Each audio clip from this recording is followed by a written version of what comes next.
Hello guys, ನಾನು ನಿಮ್ಮ wish ಕನ್ನಡಿಗ. ನನ್ನ ಬೆಸ್ಟ್ ಫ್ರೆಂಡು ರಂಜಿತ್ ಕುಮಾರ್ ಅಂತೇಳಿ.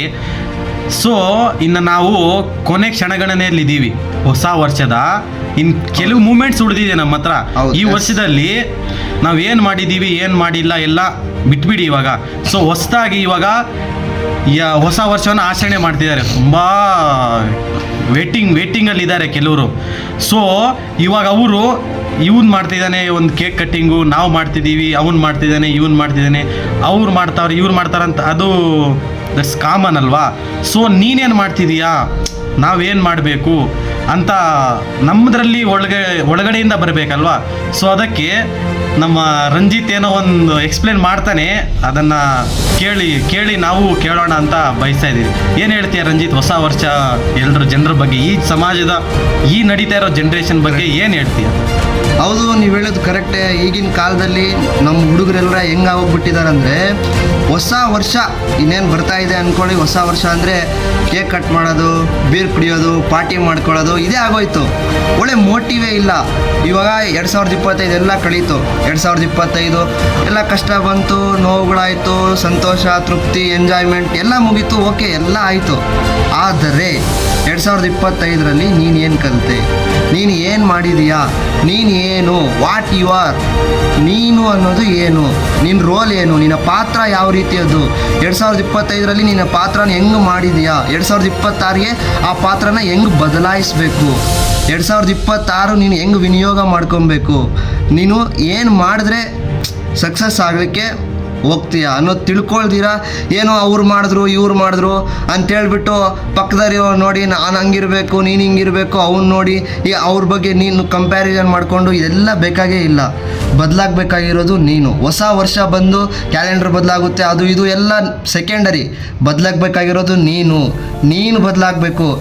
ನಾನು ಒಂದು ಕವನ ಬರೆದಿದ್ದೀನಿ, ಎಲ್ಲರೂ ಕೇಳಬೇಕು.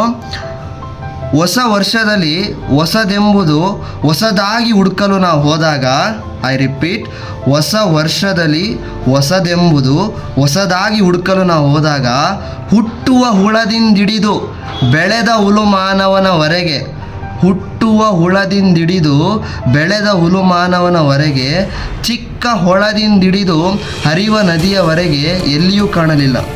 ಕೊನೆಗೆ ನನ್ನ ಹೃದಯದ ಆಳದಲ್ಲಿ ಬಾಗಿ ನೋಡಿದಾಗ ನನಗೆ ಅರಿವಾದದ್ದು, ಹೊಸದೆಂಬುದು ಮೊದಲು ನನ್ನಲ್ಲಿ ಉದ್ಭವಿಸಬೇಕು, ಆಗ ಪ್ರಪಂಚವೇ ಹೊಸದಾಗಿ ಕಾಣುವುದೆಂಬ ನಿಜ ಸತ್ಯ. ಅದರ ಅರ್ಥ, ಹೊಸ ಅನ್ನೋದು ಫಸ್ಟು ನಿನ್ನಲ್ಲಿ ಸ್ಟಾರ್ಟ್ ಆಗಬೇಕು. ನಿನ್ನಲ್ಲಿ ಬದಲಾವಣೆ ಬರಬೇಕು. ಇವಾಗ ಇನ್ನೊಂದು ಹೇಳ್ತೀನಿ ನೋಡ್ರಿ. ಇವಾಗ ಬದಲಾಗಬೇಕು ಅನ್ಕೋತೀವಿ ನಾವು. ಎಷ್ಟೋ ಸರಿ ಇವಾಗ ನಾವಿಬ್ಬರೇ ಫ್ರೆಂಡ್ಸೇ, ಇವಪ್ಪ 3rd ಸೆಮ್ ಸ್ಟಾರ್ಟ್ ಆಯಿತು, ಏನಾದರೂ ಆಗೋಗ್ಲಿ, ಚೆನ್ನಾಗಿ ಕುತ್ಕೊಬೇಕು, ಓದಬೇಕು, ಬದಲಾವಣೆ ಆಗಬೇಕು ಅಂತ ಅದೇನೋ ಹೇಳ್ತಾರಲ್ಲ, ಪಟ್ಟಿಡಿದು ಕುಂದಿರ್ತೀವಿ. ಆದರೂ ಎಷ್ಟು ಪಟ್ಟಿಡ್ತೀವೋ ಅಷ್ಟು ಪಟ್ಟಿಂದನೇ ಬದಲಾಗಕ್ಕೆ ಸಾಧ್ಯನೇ ಆಗಲ್ಲ. ಅದು ಎಡವಟ್ಟು ಎಲ್ಲಾಗುತ್ತೆ ಅಂತ ಗೊತ್ತಾಗೋದಿಲ್ಲ. ಏನೋ ಒಂದು ಅಡಚಣೆ, ಏನೋ ಒಂದು, ಅದು ಫ್ರೆಂಡ್ಸ್ ಜೊತೆ ಇರ್ತಾರೆ, ಆ ಎಂಜಾಯ್ಮೆಂಟು, ಅವ್ರು ಏನು ಮಾಡ್ತಾ ಇರ್ತಾರೆ, ಅವರು ಇವರು ಅಂತ ಹೇಳ್ಬಿಟ್ಟು ಏನೋ ಒಂದು ಮುಂದೆ ಹೋಗುತ್ತೆ, ಮುಂದೂಡ್ತೀವಿ. ಪೋಸ್ಟ್ಪೋನ್, ಇಲ್ಲ ಇವತ್ತು ಬೇಡ, ನಾಳೆಯಿಂದ ಸ್ಟಾರ್ಟ್ ಮಾಡೋಣ, ನಾಳಿದ್ದಿಂದ ಸ್ಟಾರ್ಟ್ ಮಾಡೋಣ, ಬೇಡ, ಇವತ್ತಿಂದನೇ ಆರಂಭ ಮಾಡಬೇಕು. ಬದಲಾಗಲೇಬೇಕು. ಬದಲಾಗದಿದ್ದರೆ ಬದಲಾಗುವುದಿಲ್ಲ ಬದುಕು. ಬದಲಾದ್ರೇ ಬದುಕು ಬದಲಾಗುತ್ತೆ. ಈಗೇನೋ ಚೆನ್ನಾಗಿದ್ದೀರಾ, ಎಂಜಾಯ್ ಮಾಡ್ತೀರಾ, ಓಕೆ, ಒಂದು ವರ್ಷದಲ್ಲಿ ಒಂದಿನ ಎಂಜಾಯ್ ಮಾಡಬೇಕು, ಎಲ್ಲ ಇರಬೇಕು. ಆದರೆ ನೀನು ಲೈಫ್ನೇ ಮಿಸ್ ಮಾಡ್ಕೊಬಾರ್ದು ಅನ್ನೋದೇ ನನ್ನ ಉದ್ದೇಶ. ಲೈಫಲ್ಲಿ ಎಲ್ಲ ಇರಬೇಕು, ಆದರೆ ಲೈಫನ್ನು ನಾವು ಕಳ್ಕೊಬಾರ್ದು. ಆಯಿತಾ? ಅರ್ಥ ಮಾಡ್ಕೊಳ್ಳಿ. ಚೇಂಜಸ್ ಆಗಿ, ಬದಲಾಗಿ, ಬೇರೆಯವ್ರು ನೋಡಿಕೊಂಡು ಕಂಪ್ಯಾರಿಸನ್ ಮಾಡ್ಕೊಬೇಡ್ರಿ. ನಿಮಗಿಂತ ಇಲ್ಲಿ ಬೇರೆ ಯಾರೂ ಇಲ್ಲ. ಇನ್ನೊಂದು ನಾನೇ ಬರೆದಿರೋದು ಇನ್ನೊಂದು ಹೇಳೋಕ್ಕೆ ಇಷ್ಟಪಡ್ತೀನಿ. ಯಾವತ್ತೇ ಆಗಲಿ ನಿಮ್ಮನ್ನು ಇನ್ನೊಬ್ಬರಿಗೆ ಹೋಲಿಕೆ ಮಾಡ್ಕೊಳ್ಳೋಕ್ಕೆ ಹೋಗಬೇಡ್ರಿ. ಆಯಿತಾ? ಒಂದು ಹೇಳ್ತೀನಿ ನೋಡ್ರಿ, ನಿನ್ನನ್ನು ನೀನು ಇನ್ನೊಬ್ಬರಿಗೆ ಹೋಲಿಕೆ ಮಾಡಿಕೊಳ್ಳಬೇಡ. ಯಾಕಂದರೆ ಬೇರೆ ಯಾರೂ ನಿನ್ನಂತೆ ಇಲ್ಲ, ಇರಲಾರರು. ನೀನೊಂದು ಅದ್ಭುತ. ನೀನು ನಿನ್ನಂತೆಯೇ ಇರು, ನಿನ್ನಂತೆಯೇ ಜೀವಿಸು, ನಿನ್ನಂತೆಯೇ ಯೋಚಿಸು. ನೀನು ನಿನ್ನನ್ನು ಮೊದಲು ಗೆದ್ದರೆ ಪ್ರಪಂಚವನ್ನು ಗೆಲ್ಲಲು ಸಿದ್ಧನಾಗುವಿ. ನೀನು ನಿನ್ನನ್ನು ಮೊದಲು ಗೆದ್ದರೆ ಪ್ರಪಂಚವನ್ನು ಗೆಲ್ಲಲು ಸಿದ್ಧನಾಗುವಿ. ಪ್ರಪಂಚವನ್ನು ಗೆಲ್ಲೋದಂದ್ರೆ ಯುದ್ಧ ಮಾಡೋದು ಅದು ಇದು ಅಲ್ಲ. ಫಸ್ಟು ನೀನು ಗೆಲ್ಲು. ನೀನು ಏನು ಗೆಲ್ಲಬೇಕು, ಎಲ್ಲ ಬಿಟ್ಟಾಕು. ಹುಡುಗಿರು ಅದು ಇದು ಈಗಿನ ಪ್ರಪಂಚದಲ್ಲಿ ಅವೆಲ್ಲ ಆಗೋದೆಲ್ಲ ಬಿಟ್ಟಾಕು, ಬದಲಾಗು. ಫಸ್ಟು 2026 ನಿನ್ನ ಪಾತ್ರನ ಯಾವ ರೀತಿ ಚೇಂಜ್ ಮಾಡ್ಕೊಬೇಕು, ಆ ಪಾತ್ರ ಯಾವ ರೀತಿ ಇರಬೇಕು ಅಂದರೆ ಎಲ್ಲರೂ ಮೆಚ್ಚೋ ಥರ ಇರಬೇಕು. ಆ ಪಾತ್ರ ನಿನ್ನ ಕುಟುಂಬಕ್ಕೆ ಗೌರವ ತರೋ ಥರ ಇರಬೇಕು. ಒಳ್ಳೆ ಪಾತ್ರನ ನಿಮ್ಮ ರೋಲನ್ನು ನೀವು ಕರೆಕ್ಟಾಗಿ ಪಾತ್ರ ಅಭಿನಯಿಸಿದ್ದೇ ಆದರೆ ನಿಮಗಿಂತ 2026ಕ್ಕೆ ಬೇರೆ ನಿಮಗಿಂತ ಅದೇನಂತಾರಲ್ಲಪ್ಪ, ಏನದು ಬರ್ತಾ ಇಲ್ಲ, ಬದಲಾಗ್ರಿ ಆಯಿತಾ. ಇಷ್ಟೇ ಹೇಳೋಕ್ಕೆ ಉದ್ದೇಶ ಪಡ್ತೀನಿ. ಎಂಜಾಯ್ ಮಾಡಿರಿ, ಎಲ್ಲ ಮಾಡಿರಿ.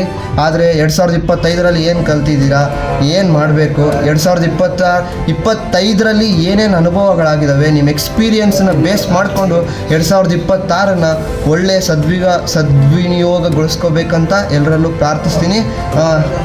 ಧನ್ಯವಾದಗಳು. ಹೇಳ್ದ ಕಿವಿ ಅಂತೂ ಒಂಥರ ಒಳಗಡೆಯಿಂದ ಬಂದ್ಬಿಡ್ತೀವಿ ಇವಾಗ ಚೇಂಜ್ ಆಗಬೇಕು ಅಂತ. ನೋಡುವೆ ಏನಿಲ್ಲ, ಪ್ರದೀಪ್ ಈಶ್ವರ್ ಒಂದು ಡೈಲಾಗ್ ಹೇಳ್ತಾರೆ, ಹಿಂದಿನ ವರ್ಷನೂ ಹೇಳ್ದ, ಈ ವರ್ಷನೂ ಹೇಳ್ತಾನೆ, ಹೂ ಆರ್ ಯು ಅಂದವರು ಹೌ ಆರ್ ಯು ಅನ್ಬೇಕು. ಹಂಗೆ ಚೇಂಜ್ ಆಗ್ಬೇಕು ನಾವು. ನಮ್ಗೆ ನಾಳೆ ನೀನು ಯಾರು ಅನ್ನೋರು ಅಣ್ಣ ಹೆಂಗಿದ್ಯಾ ಅಣ್ಣ, ಚೆನ್ನಾಗಿದ್ಯಾ ಅಣ್ಣ ಹಂಗೆ ಹೇಳ್ಬೇಕು. ಹಂಗೆ ನಾವು ಬದಲಾವಣೆ ಆಗೋಣ. ಬಟ್ ನಾನು ಹೇಳ್ತೀರಿ ಅಂತ ಇದು ಅನ್ಕೊಬೇಡಿ. ನೀವು ನ್ಯೂ ಇಯರನ್ನು, ಹೊಸ ವರ್ಷನ ಆಚರಣೆ ಮಾಡಿ. ಒಂದಿನ ಅಲ್ಲ, ವರ್ಷದಲ್ಲಿ ಒಂದಿನ ಆಚರಣೆ ಮಾಡೋದು ಎಲ್ಲರೂ ಮಾಡ್ತಾರೆ ಕಾಮನ್ ಆಗಿ, ನಾವು ಮಾಡೋಣ. ಬಟ್ ನಾವು ಹೊಸದಾಗಿ ಏನಾದರೂ ಕಲಿಯೋಣ. ಹೊಸದಾಗಿ ಕಲಿಯೋದೇ ಇಂಪಾರ್ಟೆಂಟ್ ಆಗುತ್ತೆ ಅಷ್ಟೇ. ಇನ್ನು ಅಷ್ಟು ಹೇಳ್ತೀವಿ. ನಮ್ಮ ಹುಡುಗದಂತೂ ಕವನ ಅಂತೂ ಅದ್ಭುತವಾಗಿತ್ತು. ಆ ಕವನವನ್ನು ಶಾರ್ಟಾಗಿ ಒಂದು ವಿಡಿಯೋ ಹಾಕ್ತೀನಿ. ಸೊ ಎಲ್ಲರೂ ಲೈಕ್ ಮಾಡಿ, ಶೇರ್ ಮಾಡಿ. ಧನ್ಯವಾದಗಳು ಗೈಸ್. ಧನ್ಯವಾದಗಳು.